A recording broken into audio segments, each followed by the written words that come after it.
We're privileged to have with us at this special expanded meeting of the National Economic Council some of Nigeria's most committed and valued philanthropic and development partners.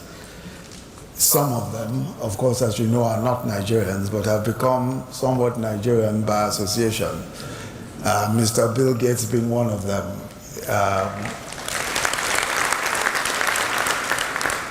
He, of course, as you've heard, represents the Bill and Melinda Gates Foundation, and, of course, Alhaji Aliko Dangote and the Dangote Foundation. On behalf of the government and people of Nigeria, I thank you for being here with us today, and especially for the game-changing work that you have done here in Nigeria by uniquely deploying huge resources and innovation through social enterprise to solving some of the most challenging issues of development that we face today. Bill, your special interest in Nigeria and your attention to a lot of the development concerns that we have. You've been all over the country, you've seen, as you've said yourself, so much of what has been done and what remains to be done. And at various times, you have intervened in various ways and made huge investments. I think that the encouragement that you give consistently entitles you to speak to us frankly, as you've done today, as a brother. And I must say that we are engaged fully as a government in particular, and as governments in the various states, to ensure that we are able to address some of these concerns. Let me reiterate that not only are we painfully aware of the issues that you have outlined, and many that have already been spoken of, including what the Honorable Minister of Health also mentioned, but we are prepared to take on those challenges head on, and indeed we have no choice, because the problem literally grows every day. Our population happens to be the largest in Africa and one of the largest in the world. And in the next 2 decades, we will be, some say the fourth, some say the third most populous country in the world. But Nigeria has strong economic growth and development ambitions encapsulated in our Economic Recovery and Growth Plan, which we launched in 2017. All of those lofty ambitions can only be achieved through the determined application of human skill and effort. And for that effort to be meaningful and productive, it has to come from people who are healthy, educated, and who are and feel empowered. It is this realization that has helped us to ensure that one of the primary planks of our Economic Recovery and Growth Plan is, quote, investing in people. And I think you pointed that out also in the comments that you made. And it is for this reason that we're expanding the reach and quality of our healthcare through the National Healthcare Insurance Scheme and working to guarantee basic education for all persons, whilst also upgrading and modernizing the quality of secondary and post-secondary education. And because of the nature of the times we're in, we know that it's important to ensure that our young people are prepared for the economies of the future. This means that STEM education is critical: science, technology, engineering, and maths, and that technology must lie at the heart of every one of our educational offerings. And I'll be talking about this very briefly as we go along. In 2016, we launched a social investment program comprising a job scheme for unemployed graduates, a feeding program for public primary schools, and a microcredit scheme for small businesses, a cash transfer scheme for our poorest and most vulnerable households. We started with $1 million. This social investment program, which is a key component of our Economic Recovery and Growth Plan, is possibly the most ambitious in Nigeria's history. It aims to ensure ultimately that no one is left behind, and that Nigeria's wealth is more equitably distributed to its vulnerable populations, the young and old, male and female, regardless of where in the country they live or what language they speak. Let me say a bit more about the school feeding program, because it's important as it addresses especially the issue of stunting. Now, the school feeding program is, of course, aimed at achieving better health, nutritional and educational outcomes for Nigerian children. And we're working closely with the Partnership for Child Development, which is the PCD, a research body that's based in the Imperial College, London, with a track record of supporting interventions that translate into healthier and better educated children. The school feeding program currently serves over 7 million school children across 22 states of Nigeria and continues to grow as more states sign up for it. One of the important health outcomes, of course, is that it is meant to address malnutrition and stunting. When you're able to give children one good meal a day in school, there is, and for us this is a balanced meal, because we're also concerned about the diet and about the components of that particular meal. And so it's important, as part of the efforts that we make, that we look at what the content of that food is also. And that, helps us to address the major concerns around nutrition and stunting. There are, of course, also important educational and economic benefits to the school feeding program. By guaranteeing a hot meal a day for these children, the scheme has pushed school enrollment rates upwards in many of the communities in which it's been implemented. In fact, in several of the communities, we've seen over 30% increase in enrollment just because the children are being fed in school. It's also helped to boost the local economies by ensuring that the food served to the children is sourced from local farmers, who tend to be smallholder farmers, and prepared, and of course the food is prepared by local cooks. In many cases, these farmers and cooks are the parents and guardians of the school children. And so we are seeing, and what we're seeing is that the program is bringing whole-scale benefit to low-income households. The program, the SIP, also has a strong monitoring and evaluation component that tracks not only the quality of the food that is being served, but also ensures that the intended outcomes are being delivered. Our cash transfer program, which we're delivering with the support of the World Bank, makes it imperative for beneficiaries to fulfill certain conditions related to health and education before they can receive their monthly stipends. These conditions range from mandatory antenatal care for pregnant women, to mandatory immunizations for nursing mothers, to minimum school attendance rates for parents of school-age children. So there is a connection between the social investment program and the health outcomes we expect, the educational outcomes we expect. And as we hone our programs and as we hone the way in which we are delivering these programs, and as we ramp up the numbers, we expect that this will have a tremendous impact on the overall health outcomes and overall educational outcomes. NPAR is also one of the programs in our SIP. This is the Jobs for Graduate component of the Social Investment Program, and we deploy young Nigerians to work as health and teaching assistants, bringing healthcare and education to more people across the country. Already we have 200,000 young Nigerians who are engaged, and this year we intend to scale up by another 300,000. So we have 500 young Nigerians who are engaged as teaching assistants, who are engaged as healthcare assistants, and some of them who work in farms, who are engaged in farms and farm settlements, advising farmers. A lot of those have already been trained. We've trained about 20,000 so far, and we intend to ramp that up as we go along. But more importantly, we are leveraging on the creativity and innovation of our young people.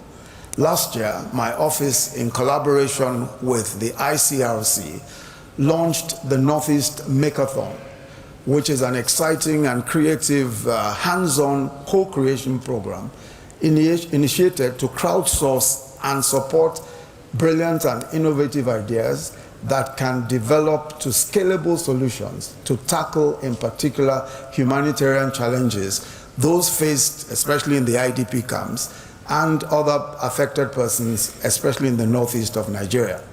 Since the launch of that program, we've had over 1,500 ideas, which we sourced from all over Nigeria. And we've identified 6 areas of the challenges. These are education, health, protection of the camps, and management, early recovery and economic security, and in some cases, food security and nutrition. The participants came from all over the country, and these are all young people who are proposing interesting ideas and solutions to health, education, and any of these solutions can be scaled up and can work in any region of the country. I'll just give a few of the examples of some of the really innovative ideas that we've managed to get from these young people. There's a young man called Kamal Sabili who invented something that he describes as a live box solution server. A live box solution server. Now, this is a cost-effective online tool that enables students to browse over 20 million educational contents within the education sector, from primary to tertiary education levels. Livebox is free from bandwidth subscription and offers wireless access to digital knowledge from a local area network. So this is a simple invention that this young man has put together, and it enables access to such a wide variety of educational information, and it's offline. So there's no need for the kind of bandwidth constraints that we frequently have. There's a gentleman from Abuja, a young man from Abuja called Abdulaziz Hafiz, who invented what he described as Makaranta. Now, Makaranta is an offline tool and is a mobile application solely designed to transition the unschooled and the school dropout back into the formal schooling system. Now, Makaranta NG, as it describes it, captures a strategy used already by not-for-profit companies for over 5 years, which focuses on building the capacity of teachers to use child-specific lessons to prepare children who have been out of school from slum communities to transition into formal education. The focus is to create a learning space which enables competent teachers who have a bank of quality content to enhance the literacy, the numeracy, and digital life skills of the target groups, even in the most unconventional classrooms. So with this approach, each child in the IDP is treated as a unique learner who can learn at their own pace and are prepared to be enrolled into the appropriate classes as they go along. So this is a very specific innovation, which we believe will be extremely helpful, especially as we scale it up for use in the IDPs and for use in slum communities, and especially designed to ensure that out-of-school children can get back into the system. And because it's child-specific, because it's specific to the needs of individual children, it really does help to enable each child to learn without the constraint or peer pressure. There's another innovation. This was designed by Zainab Lawan, a lady who was a particularly innovative, a particularly inspiring candidate. She came from Maiduguri to pitch her idea in Abuja, and her idea was a sanitary device which she had. But on arriving at Abuja the night before the event, she got a phone call that her father had died in Maiduguri. So she went all the way back to Maiduguri to be with her family. But by the very next day, she was back just to ensure that she was able to pitch for that event. And so for so many of us, it was an extremely inspiring thing. And this just shows you the energy and the tenacity of a lot of the young people that we have. And this was in particular a young lady who, as I've said, came all the way from Maiduguri. Now, what she pitched was what she called a ZDAL Dignity Kit. The Dignity Kit is an affordable sanitary kit designed to assist young girls and women in proper hygiene during their menstrual cycles and at delivery. So she designed this particular kit to take care of young men, young women, beg your pardon, and the emphasis on dignity is particularly important, because this was designed for very poor young women who at delivery or during their menstrual cycles need to be able to pay attention to standards of hygiene. Her invention was immediately picked up by the international development partners at the event. CARE and ICRC have already taken up that invention. The last of those innovations that I will mention is one that was made by a group called SnapShield. There's a group of young men and women. And this is an organic water filtration system. The SnapShield team, as they call themselves, invented something that guarantees clean and drinkable water using a filtration system that uses soya bean chaff to filter water and making it suitable for drinking and other household uses. So they use soya bean chaff, which is of course available locally everywhere. And I've emphasized some of the innovation that we're seeing with the young people because we know that going forward, we cannot rely just on on formal systems and on the formal ways of solving these problems. We literally have to unleash the creativity and innovation of our young people to address the very huge problems that we are confronting and we will confront in the years to come. In agriculture, a number of innovations have been introduced in the last 3 years, and we have seen crop yields rise as much as 3-fold to 4-fold, bringing greater prosperity to smallholder farmers. Our rice revolution is a developing story, which we believe is worth paying attention to in terms of the transformative effect that is having on rural economies across the country. When President Muhammadu Buhari took office almost 3 years ago, uppermost in our minds as a government was how to ensure that our policies and programs were focused on improving the well-being of the people of this country. You might recall that previous years of high oil prices and economic growth had failed to translate to a better life for most Nigerians. And of course, we've had the emphasis, we've talked about why, in many cases, grand corruption, waste, and leakages, preventing investments in healthcare, and education and infrastructure, and from profiting any of these areas of our lives.